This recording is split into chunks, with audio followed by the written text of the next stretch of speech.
కారం రంగు రుచితో ఉంటుంది. ఆచి మిరపపొడి అదరగొట్టే కారం రంగు రుచి. విశాఖ నవవధువు మృతి కేసులో భర్త అఘాయిత్యాలు బయటకొస్తున్నాయి. భర్త నాగేంద్రను రిమాండ్కు తరలించారు పోలీసులు. అతని మొబైల్ను సైతం స్వాధీనం చేసుకున్నారు. మొబైల్ నిండా వందలాది పాన్ వీడియోస్ ను గుర్తించారు. నాగేంద్ర గూగుల్ హిస్టరీ చూసి షాక్ తిన్నారు పోలీసులు. శృంగార సామర్థ్యం పెంచేందుకు అనేక మందుల కోసం సెట్ చేశాడు ఆ వ్యక్తి. నవవధువు వసంత మృతిపై అనుమానాలు వ్యక్తం చేస్తున్నారు బంధువులు. భర్తే చంపేసి ఆత్మహత్య చేసుకుందని డ్రామాలాడుతున్నారని అంటున్నారు. నాగేంద్రను తిరిగి కస్టడీలోకి తీసుకునే ఆలోచనలో ఉన్నారు పోలీసులు.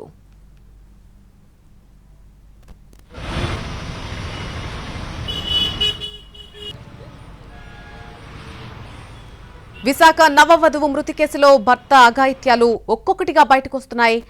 భర్త నాగేంద్రను రిమాండ్కు తరలించారు పోలీసులు. అతని మొబైల్ను స్వాధీనం చేసుకున్నారు.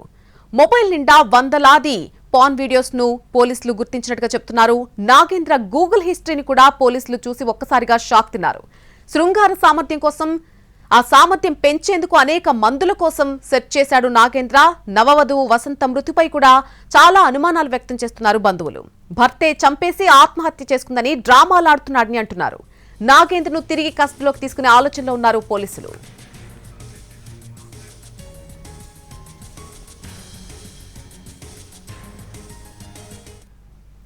విశాఖ నవవధువు మృతి కేసులో భర్త అఘాయిత్యాలు బయటకొస్తున్నాయి. భర్త నాగేంద్రను రిమాండ్కు తరలించారు పోలీసులు.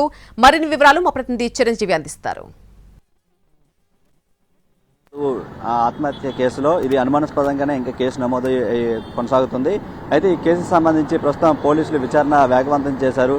ఈ కేసు సంబంధించి ప్రస్తుతం పోలీసులు ఏదైతే అతను భర్త నాగేంద్ర ఉన్నాడో అతని దగ్గర నుంచి మొబైల్ని కూడా స్వాధీనం చేసుకుని అందులో ఉన్నటువంటి కీలకమైనటువంటి డేటాను కూడా సేకరించడం జరిగింది. ఇదే విషయంపై విచారణ ఏ విధంగా కొనసాగుతుంది అనేది ప్రస్తుతం మనతో మాట్లాడడానికి శ్రీ అప్పారావు గారు ఉన్నారు. సార్, ఏ విధంగా ప్రస్తుతం కొనసాగుతుంది ఈ కేసు సంబంధించి? ఇతను రిమాండ్ కూడా తరలించినట్టు తెలుస్తుంది. ఎన్ని రోజులు రిమాండ్ విధించారండి? ఆల్రెడీ ఈ కేసులో ఇన్వెస్టిగేషన్ అన్నది సైంటిఫిక్ ఇన్వెస్టిగేషన్ అనేది స్టార్ట్ అయ్యింది. ఆయనకి నిన్న కోర్టులో ప్రొడ్యూస్ చేశాము. ఈ నెల 28 వరకు రిమాండ్కి తరలించారు. అంటే ఆ మొబైల్ కూడా ఒకటి స్వాధీనం చేసుకోవాలని తెలుస్తుంది. అందులో ఏమైనా కీలకమైన డేటా ఏమైనా మనం గుర్తించడం జరిగిందండి? అది ఇన్వెస్టిగేషన్లో ఉన్న ఫ్యాక్ట్స్ అయితే బయటికి రివీల్ చేయకూడదు. కాకపోతే దానికి సంబంధించిన ఆధారాలన్నీ సైంటిఫిక్గా మేము కలెక్ట్ చేసాం, ఉన్నాయి. అవన్నీ కూడా కన్సర్న్డ్ సైంటిఫిక్ ల్యాబొరేటరీకి పంపించి ఆధారాలతో సహా కోర్టులో పెడతాం. అంటే ఇతనికి గతంలో కూడా ఒక వేరే పరిచయాలు ఉన్నాయి. ఆ నేపథ్యంలోనే ఈ విధంగా ప్రశ్నించినందుకే ఈ విధంగా టార్చర్ చేసి ఈ విధంగా చేశాడని చెప్పేసి వాళ్ళ బంధువులు కూడా ఆరోపిస్తున్నారు. ఆ కోణంలో ఏమైనా మనకి తెలిసిన అవకాశం ఉందండి? ప్రస్తుతానికైతే అలాంటివి ఏమీ లేవు. వాళ్ళ దగ్గర నుండి కూడా ఆ ఆరోపణలు రాలేదు.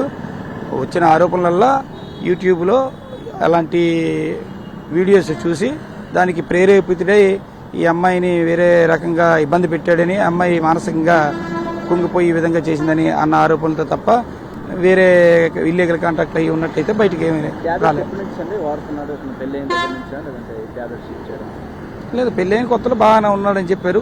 కొన్నాళ్ళ తర్వాత ఈ ఆన్లైన్లో చూస్తూ ఈ యూట్యూబ్లో అవి చూసి వాటికి ఆకర్షితుడే అలా చేశాడని చెప్పేసి చనిపోయిన అమ్మాయి కూడా వాళ్ళ పేరెంట్స్కి చెప్పడం, బంధువులకు చెప్పడం అంతా జరిగింది. దాని మీద వాళ్ళు కూడా మాకు చెప్పారని చెప్పడం జరిగింది. వీడు కూడా వాడుతున్నాడు. ఆత్మహత్య కాదు, అతనే చంపేసి ఉండొచ్చు కూడా అని ఆరోపిస్తున్న పరిస్థితి కనిపిస్తుంది. ఈ కేసు ఆధారంగానే ప్రస్తుతం పోలీసులు కూడా కేసు నమోదు చేసుకుని దర్యాప్తు చేస్తున్నారు. మరి 14 రోజులు రిమాండ్ విధించడం జరిగింది. అవసరమైతే కస్టడీలో కూడా తీసుకునే అవకాశం అయితే కనిపిస్తుంది.